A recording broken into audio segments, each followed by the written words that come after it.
Dans le cadre de la séance qui consiste à définir et représenter la distribution et l'alimentation en eau chaude et eau froide pour un pavillon, on va voir maintenant le cycle de l'eau. Donc 70% de la surface de la planète est recouverte d'eau. Depuis plus de 4 milliards d'années, c'est la même eau qui circule et qui se transforme en permanence. Elle forme ce que l'on appelle le cycle de l'eau. L'énergie solaire en est le moteur. Donc c'est important pour votre culture générale de connaître le cycle de l'eau. C'est pour ça qu'il m'a paru important de vous le rappeler.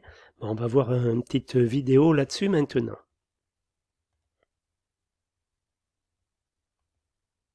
Ah, alors, non, je la relance ici, voilà. L'eau est présente partout sur la Terre. 1400 milliards de kilomètres cubes sont répartis dans les mers et les océans, les eaux continentales, rivières, lacs, nappes phréatiques, l'atmosphère, nuages et vapeurs, et la biosphère, les plantes respirent. Elles s'évaporent au-dessus des océans, des lacs et des rivières, et par évapotranspiration sur les continents pour former des nuages. Dans l'atmosphère, l'eau évaporée se condense, redevient gouttes ou cristaux. Au sein des nuages, elle change d'état. Les gouttelettes contiennent plus de deutérium que l'eau restée sous forme de vapeur. Lorsque les gouttes deviennent trop lourdes, l'eau des nuages retombe sur Terre sous forme de précipitations, en pluie ou en neige. L'eau s'infiltre dans le sol jusqu'aux nappes souterraines, où ruisselle et fait grossir les rivières, fleuves, qui se jettent dans les océans. Au pôle, la neige s'accumule et se transforme en glace. Et le cycle recommence. Évaporation, condensation, précipitation, infiltration. Pour rééquilibrer les gradients de température à la surface de la Terre, l'air se déplace des régions chaudes vers les régions froides. Ce phénomène s'ajoute à la rotation de la Terre pour générer la circulation atmosphérique qui entraîne l'eau tout au long de son cycle.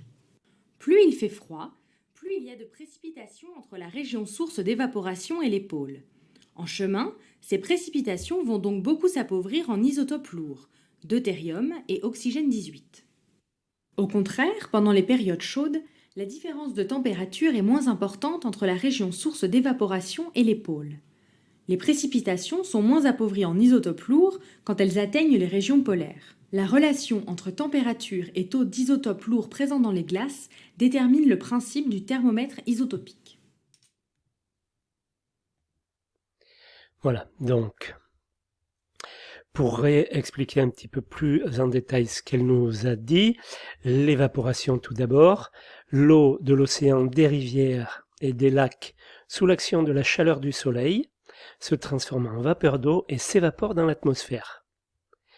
La condensation. Dans l'atmosphère, au contact de l'air froid, la vapeur d'eau se condense et forme de fines gouttelettes qui vont ainsi créer les nuages.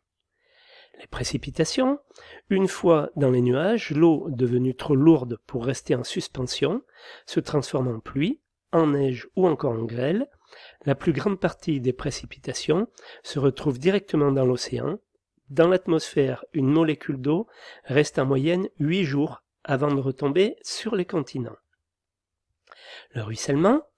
Une partie de l'eau ruisselle sur le sol et rejoint directement les cours d'eau, les rivières, les fleuves, et à terme l'océan.